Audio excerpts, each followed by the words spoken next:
जय हिंद। यदि आप लोग सीडीएस एग्जाम की तैयारी कर रहे हैं तो आज की जो वीडियो है आपके लिए बहुत महत्वपूर्ण है, क्योंकि इस वीडियो में हम लोग डिस्कस करेंगे जो सीडीएस एग्जाम होता है। इस एग्जाम के अंदर हमारा जो पेपर सेकंड होता है जीके, उसमें जो सब्जेक्ट्स है उनके लिए हमें कौन कौन सी बुक्स पढ़नी है।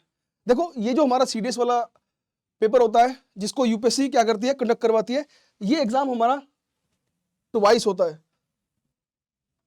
ये ट्वाइस हमारा यानी कि ट्वाइस इन अ ईयर, साल में 2 बार होता है। और इस एग्जामिनेशन में हमारे 3 पेपर होते हैं, इंग्लिश, जीके एंड मैथमेटिक्स। जो हमारा जीके वाला पेपर है, जीके वाले पेपर के अंदर हमारे 7 मेजर सेक्शंस हैं, जिसमें पहला सेक्शन है ज्योग्राफी, दूसरा सेक्शन है पॉलिटी, तीसरा हिस्ट्री, फोर्थ साइंस, फिफ्थ हमारा current affair, sixth economics and सातवां मिसलेनियस।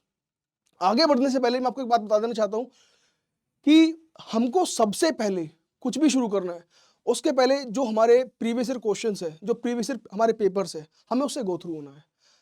हमको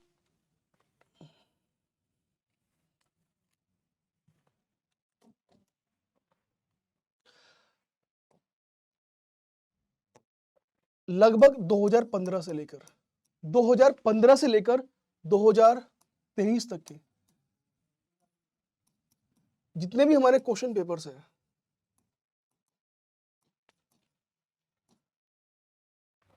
इन क्वेश्चन पेपर से हमें गो थ्रू होना है और हमको देखना है कि यूपीएससी ने कैसे कैसे क्वेश्चंस पूछे हैं।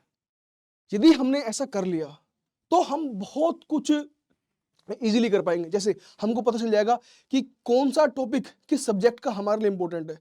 दूसरा कि किस टॉपिक से कैसे हमारे क्वेश्चंस फ्रेम हो सकते हैं। तो ये 2 चीजें जाननी हमारी बहुत जरूरी है, और ये जो 2 चीजें हैं हमको तभी पता चलेगी जब हमने प्रीवियस ईयर क्वेश्चन पेपर्स जो है उनको सोल्व किया होगा। आइए अब देखते हैं हमें किस सब्जेक्ट के लिए कौन सी बुक को फॉलो करना है।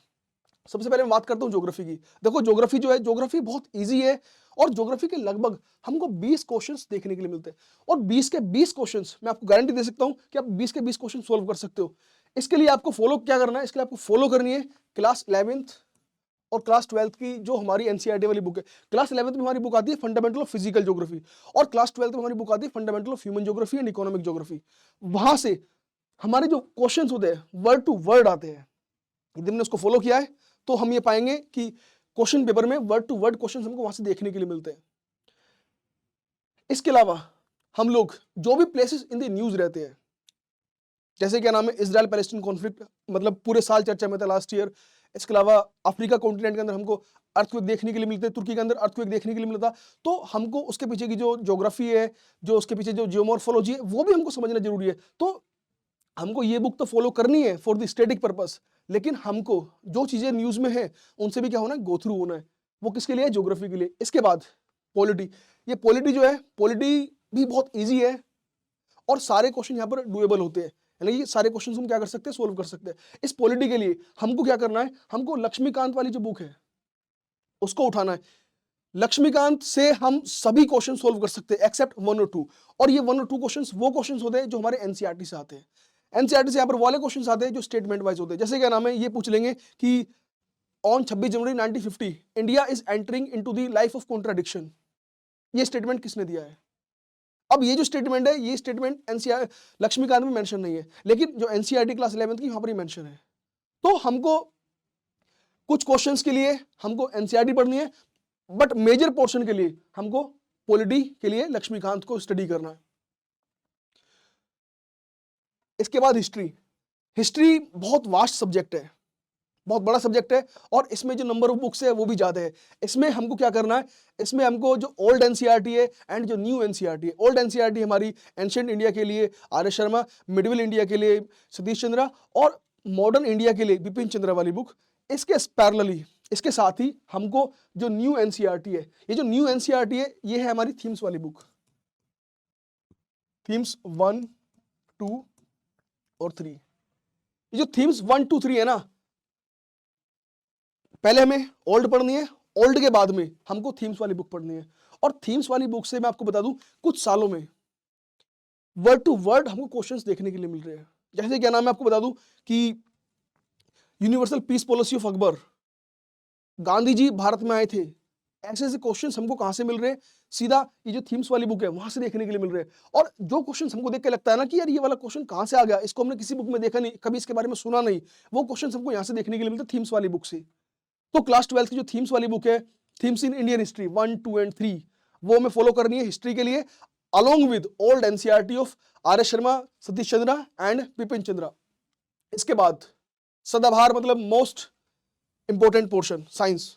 साइंस ऐसा पोर्शन है कि जहां से मतलब स्कोरिंग की जाती है। साइंस में आप देखोगे 9th 10th की जो एनसीईआरटी है, इसको यदि हमने पढ़ लिया है तो हमारे लगभग 70% क्वेश्चन सोल्व हो जाएंगे। इसके बाद जो बचे 30% क्वेश्चन है वो हमारी फर्दर बुक से आते हैं, 11th 12th की बुक से।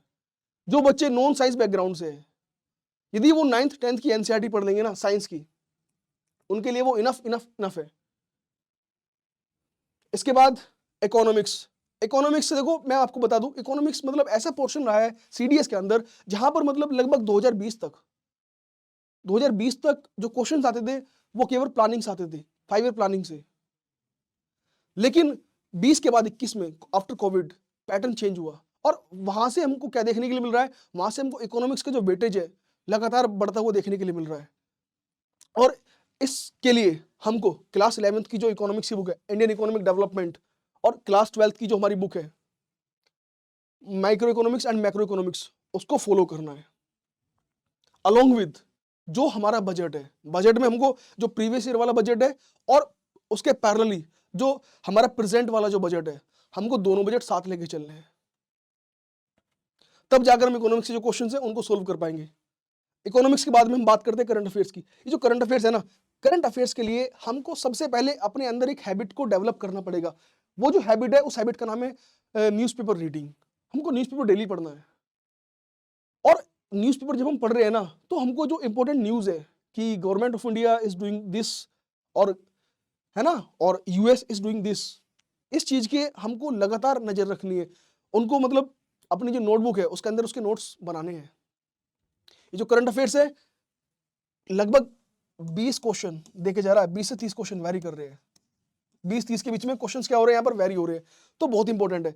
इसके लिए हमको करंट अफेयर्स शिद्दत से मतलब जो न्यूज़पेपर है उसको डेली फॉलो करना है, अलोंग विद जो भी वीडियोज आ रही है पीडब्ल्यू की, आप उसको फॉलो कीजिए। इसके अलावा मिसलेनियस, ये जो मिसलेनियस है, मिसलेनियस में हमको क्या करना है, मिसलेनियस के अंदर देखो इसमें क्वेश्चंस हमारे फ्रेम होते लाइक ये वाली जो ऑर्गेनाइजेशन है, ये वाली ऑर्गेनाइजेशन का हेडक्वार्टर कहाँ पर है, ऐसे ऐसे क्वेश्चंस हमको देखने के लिए मिलते हैं। तो ये भी हमारा है ना, इससे भी हमको गो थ्रू होना है, इंपॉर्टेंट पर्सनैलिटीज, इंपॉर्टेंट ऑर्गेनाइजेशंस, उसके भी हमको अलग क्या करना है, नोट्स मेकिंग करनी है। अब फाइनली मैं आपको एक बात बताना चाहता हूँ, वो बात क्या है कि ये जो आपने एनसीईआरटी बुक मैंने आपको बताई है, इसमें आप देखोगे मेजोरिटी ऑफ जो बुक्स है वो हमारी एनसीईआरटी है। हमको करना क्या है, जब हम ये वाला सारा काम कर लेंगे ना, इसके बाद में after all this, after this NCERT book के अंदर क्या होती है, समरी गिवन होती है। समरी कह दो या फिर लास्ट में ग्लोसरी।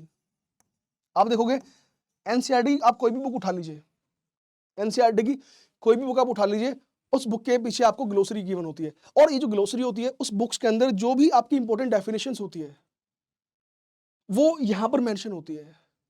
इस ग्लोसरी से यकीन मानिए बहुत क्वेश्चंस देखे हैं मैंने, बहुत क्वेश्चंस देखे हैं।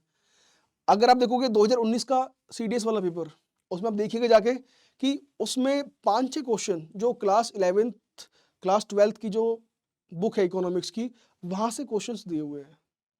सारे इकोनॉमिक्स के क्वेश्चन केवल ग्लोसरी से सोल्व हो रहे थे। तो इसलिए ग्लोसरी बहुत इंपॉर्टेंट है, आप ग्लोसरी फॉलो कीजिए। लेकिन ये सब शुरू करने से पहले आप लोग जो प्रीवियस ईयर क्वेश्चन पेपर्स है उनसे गो थ्रू हो जाइए, वो बहुत जरूरी है। उसके बिना आप इनको ढंग से इफेक्टिवली एफिशिएंटली नहीं कर पाओगे। तो पहले आपके लिए प्रीवियस ईयर क्वेश्चंस करना जरूरी है, उसके बाद आप इन वाली बुक्स को फॉलो कीजिए। और इन बुक्स में जब आप सब कर लोगे, बाद में ग्लोसरी पर आइए। और ग्लोसरी के बाद में आप इनको, ऐसा नहीं है आपने एक बार इनको कवर कर लिया और आप इनको करना छोड़ दोगे, नहीं, आपको ऐसा नहीं करना है। आपको क्या करना है, इनको मल्टीपल टाइम रिवाइज करना होता है। देखो आप जितने टाइम इसको रिवाइज करोगे उतना ही आपके लिए बेटर होगा, क्योंकि उससे भूलने का जो डर होता है वो कम हो जाता है। इसके साथ ही पैरेलली आप जितना हो सके आप क्वेश्चंस लगाइए, वो जरूरी है। अभी देखो विश्वास दिवस चला है, और विश्वास दिवस के अवसर पर जो पीडब्ल्यू डिफेंस वाला के जो बैचेस है उसमें भारी छूट चल रही है, आप इसका फायदा उठाइए, जल्दी से जल्दी आप अपने आप को पीडब्ल्यू के जो डिफरेंट बैचेस है उसमें इनरोल कीजिए। जय हिंद।